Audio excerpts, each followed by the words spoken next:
Hello, my amazing children. This is Grandma Carla, and I am back with more stories of the Pilgrims. This book is by Margaret P. Pumphrey, and it was edited by Michael J. McHugh.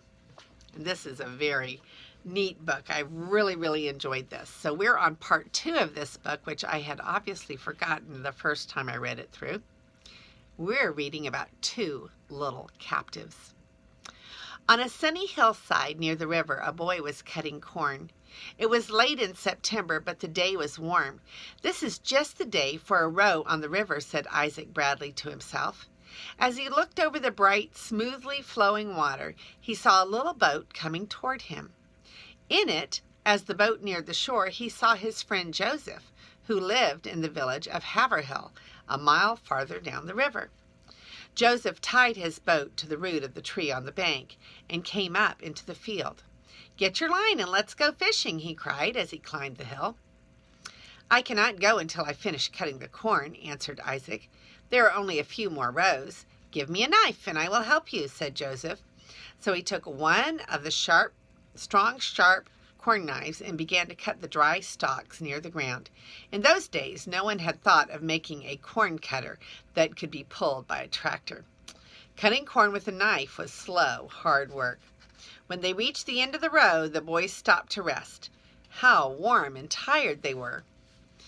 They were on the top of a hill now, near the edge of the woods. The forest once came almost down to the river. It was taken by Mr. Bradley. It had taken Mr. Bradley and his father also many years to clear the trees off of this field. The boys sat down in the shade of a tree to talk about their plans for the afternoon. Presently Joseph said, "Let's get us a good cool drink from the spring and then finish cutting that corn." Near the edge of the forest, a spring of clear, cold water bubbled up out of the rocks. A tiny stream flowed from the spring and danced merrily down the hillside to join the broad river. Joseph and Isaac knelt on the mossy rocks to drink. Suddenly, 2 painted Indian warriors sprang from behind the bushes and seized the boys. The frightened boys gave a loud, wild scream for help, but the rough hands of the warriors quickly covered their mouths, hushing their cries. Mr. Bradley was at work on the other end of the field. He heard the scream and hurried to the spring, but the boys were not to be found. In the soft earth around the spring, he saw the prints of Indian moccasins. Meanwhile, the boys were being hurried deeper and deeper into the forest. On and on they went, wading streams and climbing rocky hillsides. The thick branches tore their clothes and scratched their skin. At last, they were so tired they could hardly walk. The Indians allowed them to rest a little while, then on they went again. Now the sun had set and it was almost dark in the forest. Soon they came to a hollow between 2 steep hills. Beside a little campfire sat 2 more Indians. Several ponies were tied to the trees close by. The Indians unbound their captives and motioned them to sit down by the fire, and then they began to cook a supper of deer meat. They gave the boys a handful of parched corn and some of the meat. After the supper was eaten, all but one of the Indians lay down near the fire to sleep, making signs for Joseph and Isaac to sleep too. Poor boys! How could they sleep with those fierce warriors beside them? The great dark forest was all around them, and they were many miles from home and parents. Joseph lay on his blanket and cried bitterly. Isaac, who was 4 years older, tried to comfort him. "Don't cry, Joseph," he whispered. "I am sure Father and the other men from Haverhill will soon find us. No doubt they are on our trail this very minute. I would not be surprised if they came before morning." "They can't find us," sobbed Joseph. "They do not know which way we have gone." "The dogs will know. They can easily find the way," answered Isaac cheerfully. The next morning, as soon as it began to be light, the Indians awoke.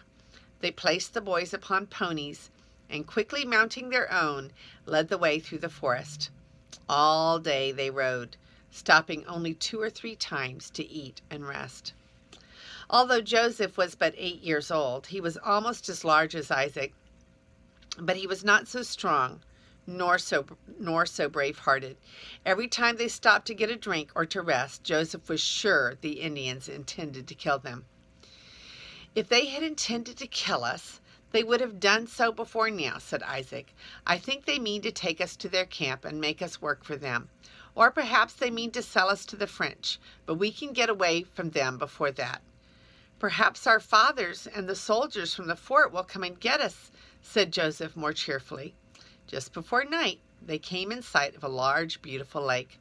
The water glowed with the soft colors of the sunset. Around the lake were great dark pine trees and maples with leaves as bright as flame. Suddenly, the boys saw the light of a campfire shining through the trees. Then the whole camp could be plainly seen. It seemed to the frightened boys that there were dozens of wigwams in the village. As they came nearer, they saw the dark forms of Indians moving around the fire. An Indian woman was roasting a large piece of meat on a forked stick. When the Indians rode into the camp with their captives, the people all crowded around to see them. They smiled when they saw the boys' white, frightened faces.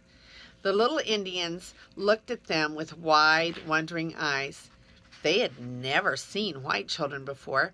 They pointed to Isaac's jacket and heavy shoes. When they saw Joseph's light, curly hair, they all began to laugh.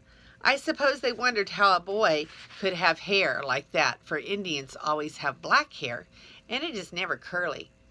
After a supper of cornbread and fish, the boys were given a bed on a blanket in one of the wigwams. When all was quiet, Joseph whispered softly, "Our fathers can never find us here. I am sure they cannot." "No," answered Isaac, "I am afraid they can't. But we must not let the Indians know we are unhappy. We will stay near the camp and try to do just as they tell us. When they see that we do not try to run away, they will not watch us so closely. Sometime we shall be able to escape." The next morning, an Indian woman led Isaac and Joseph to a large stone bowl under a tree. She poured some corn into the bowl and showed them how to pound it with a stone mallet. This is the way the Indians make meal for their bread.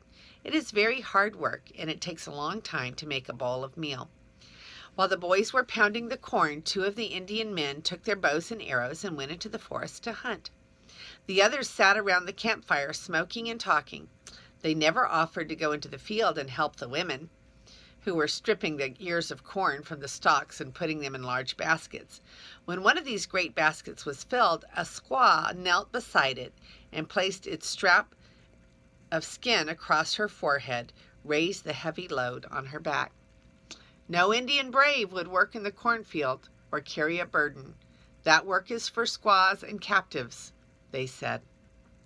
As the Indians sat around the fire, some of them made snares and traps to catch game. When the corn in the bowl was all ground, one of the men called the boys to him and showed them how to make a whistle to call the wild turkeys. Isaac took out his own sharp pocket knife to cut the reed. The Indians all wished to look at it. They opened its 2 large blades and tried them on a stick.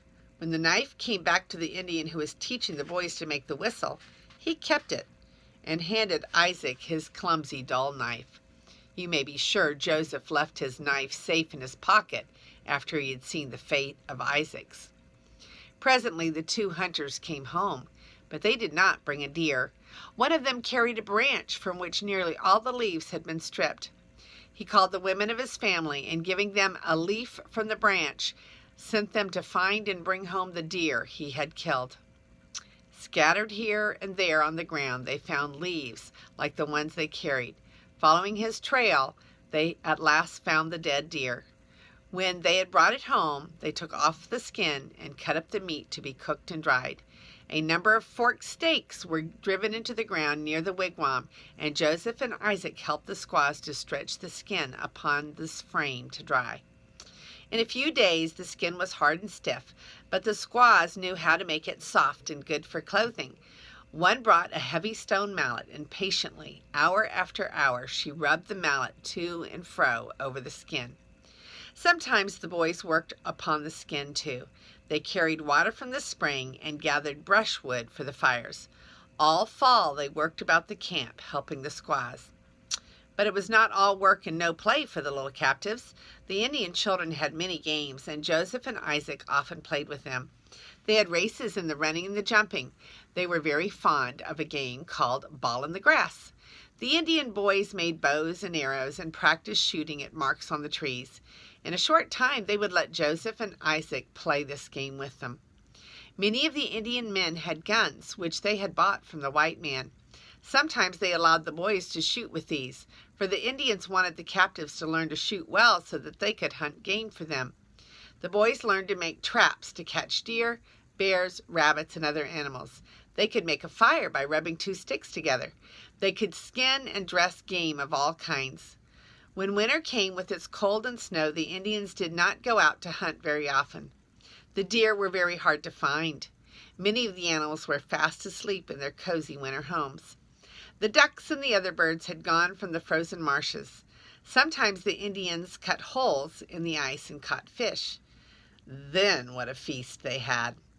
In the winter, the campfires were made in the wigwams. The braves sat around the fire and made arrows. Some of the arrowheads were made of flint or of other stone. The Indians had no sharp tools with which to shape the arrowheads. They had to chip them into shape with another stone. Sometimes the arrows were tipped with the sharp point of deer horn or the spur of a wild turkey. The arrowheads were bound to a shaft of wood with cords of deerskin.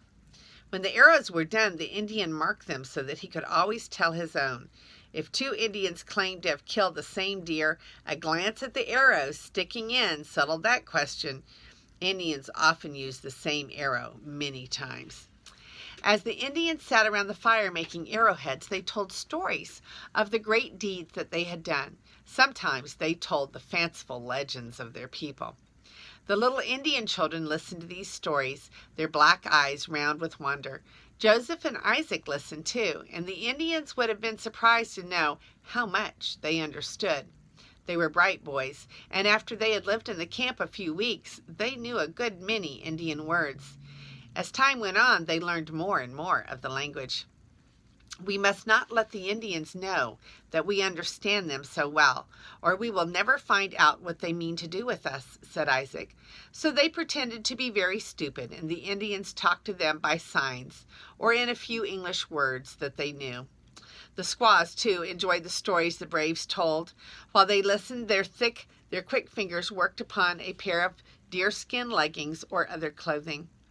One of the women made Joseph a pair of soft deerskin moccasins and trimmed them with beads. She made the soles of thick, strong skin. She left a little of the hair on the skin to keep his feet from slipping. The moccasins were very warm and comfortable and made no noise when Joseph walked. In the wigwam where the boys lived was an old grandmother, wrinkled and bent with age. She no longer worked in the cornfields or carried heavy burdens on her back when the Indians moved their camp. Hanging from the walls of the wigwam were bunches of long grasses and reeds and the fine fibers of the cedar roots. Many of them had been colored red, brown, or yellow with the juices of roots and berries. Day after day, the old woman sat on her mat before the fire, weaving these grasses into beautiful baskets. Some were coarse and large, made of reeds of one color. Others were very fine and had beautiful patterns woven into them. In the large wigwam at the end of the village, the Indian men were building a canoe. They made a framework of strong cedar boughs and drove stakes into the ground on each side of the frame to keep it in shape. Near the lake grew a large birch tree. Its bark was smooth and white. The Indians cut the bark around the tree just below the branches and again just above the ground. Then they cut it down the trunk from top to bottom and carefully stripped the bark from the tree. Winter bark makes the best canoe, they said. See how strong and thick it is?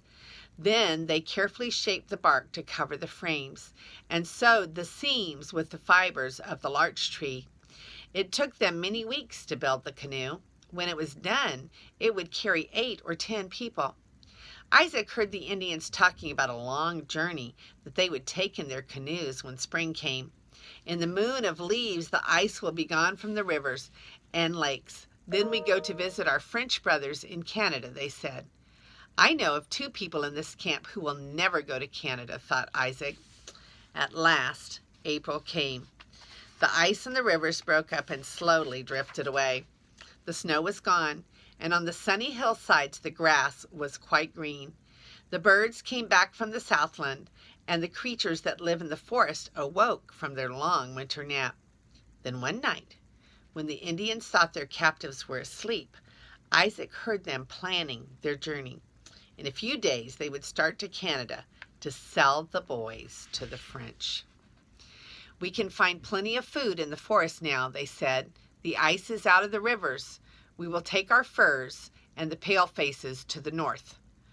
All night long, Isaac thought how they might escape. He knew the English settlements were far to the south. How could he and Isaac reach them with no one to guide? There were no paths through the forest. He made up his mind to try it anyway. They would be guided by the stars at night and the sun by day. Even if they died in the forest, it would be better than being sold to the French. The next day, the Indians went out hunting, and while they were gone, Isaac told Joseph what he had heard. I am going to run away tonight, he said. When I awaken you, do not make any noise. Just follow me. When the Indians came home, they brought 2 large deer. During the day, Isaac hid a large piece of meat and some bread in the bushes near the spring. He and Joseph also filled their pockets with parched corn. That night, Isaac was so excited that he could not sleep. The great campfire burned lower and lower. At last, all was quiet about the camp. He wondered if all were asleep. He could hear the heavy breathing of the 2 men in the wigwam. Then he shook Joseph gently, but the boy was fast asleep and did not stir. He shook him again. What is the matter? Said Joseph in a loud voice. In a moment, Isaac's head was upon his blanket, and he pretended to be fast asleep. He thought everyone in the camp must have heard Joseph, and expected they would all come running to the wigwam. But the Indians, tired after their day's hunting, slept soundly. Again, Isaac shook Joseph and said in a whisper, Keep quiet. Come with me. The 2 boys crept silently out of the wigwam, taking a gun with them. When they were safe outside, they ran to the spring to get the meat and the bread. Then they hurried away through the forest. On they ran, over logs and through streams, keeping always to the south. When the first dim light of morning came, they began to look around for a place to hide during the day. They dared not build a fire to cook the meat, so they ate some of their bread and parched corn. Then they crept into a large hollow log to hide until dark. They will miss us in the morning and will soon be on our trail. He was quite right. Hark, said Joseph a few hours later. I hear the barking of dogs. The Indians are coming. Lie still, and they may not find us, whispered Isaac. The dogs came bounding through the forest, easily following the scent. They were far ahead of their masters. When they came to the hollow log, they barked joyfully. Joseph covered his face with his hands in terror, but Isaac was more quick-witted. He said softly, Good, Bosie, good dog. Here is some breakfast for you. And then he threw the meat as far as he could. When the Indians came up, the dogs were some distance from the log, tearing the meat into pieces and growling as they ate. So the Indians stopped to rest. One of them sat down on the very log where the boys were hiding. Joseph's heart beat so hard that he was afraid the Indians could hear it. By and by they called their dogs and all passed down the hill out of sight. All day the boys lay still in the log. When it was quite dark, they crept out and hurried on, guided by the stars. In the morning they found another hiding place. Night after night they traveled. Day after day they laid hidden in a cave or a hollow tree. Now they were so far from the camp that they traveled in the daytime and slept at night. Once, just at nightfall, the boys thought they heard voices. They stood still in alarm and listened. Then they heard the barking of a dog. They crept forward among the bushes and listened again. Yes, surely they heard the murmur of voices.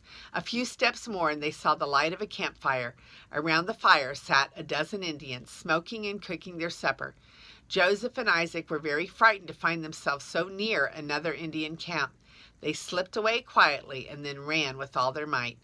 When they were safe distance from the camp, they sat down to rest. There was only a little bread left and only a few kernels of the parched corn. They ate what they had and went to sleep. In the morning, the boys were hungry and weary.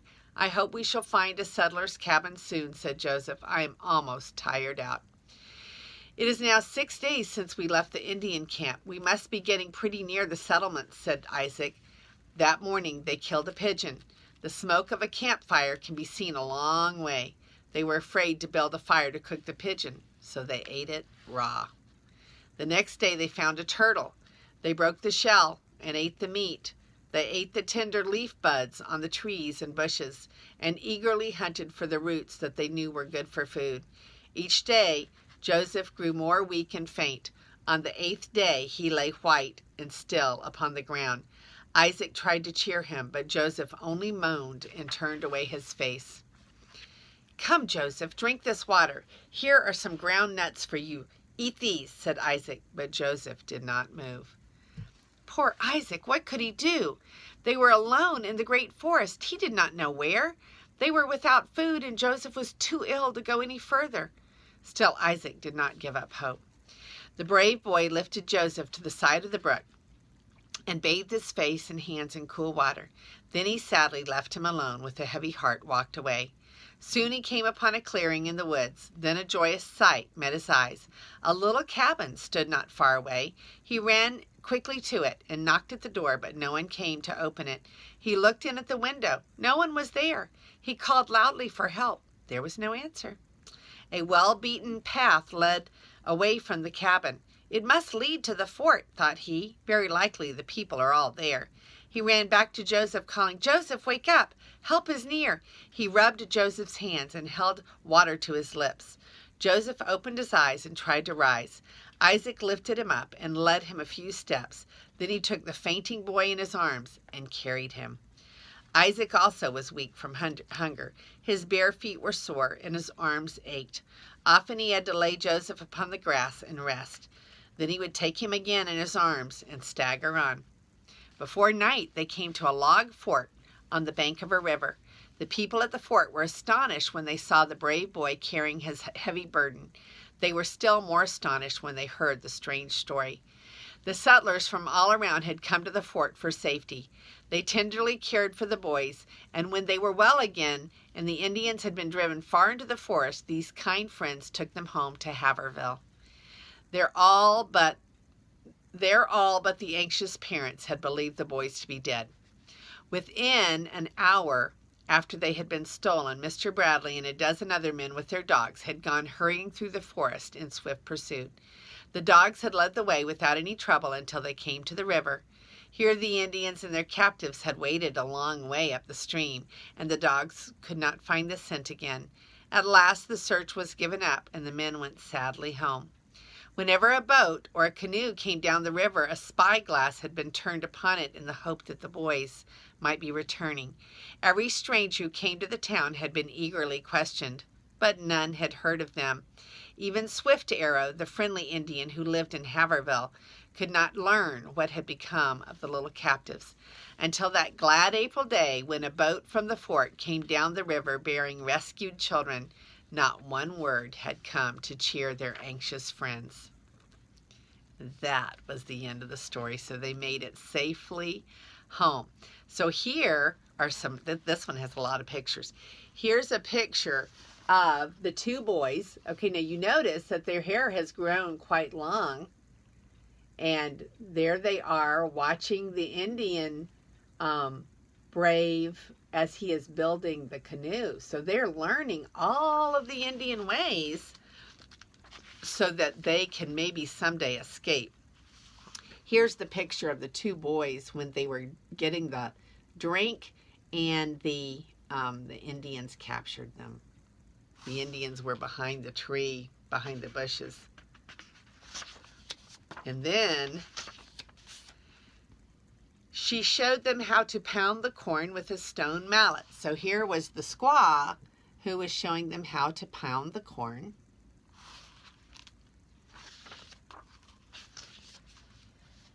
And here they were learning how to shoot Okay, the Indians always used their bows, their arrows many times. Day after day, the old woman sat on her mat weaving baskets. So there's a picture of the old woman. This was a really long story, wasn't it? And one more, okay. This was a picture of one of the Indian women carrying the corn. They bore heavy burdens, and the Indian men did not help them. They had to do it themselves. And then here are the boys with one of them carrying the other. Let's see. They don't have a caption, but they're trudging towards the fort right there. Okay, so it was, which one was it? Isaac that was carrying Joseph? Yeah, Isaac was carrying Joseph.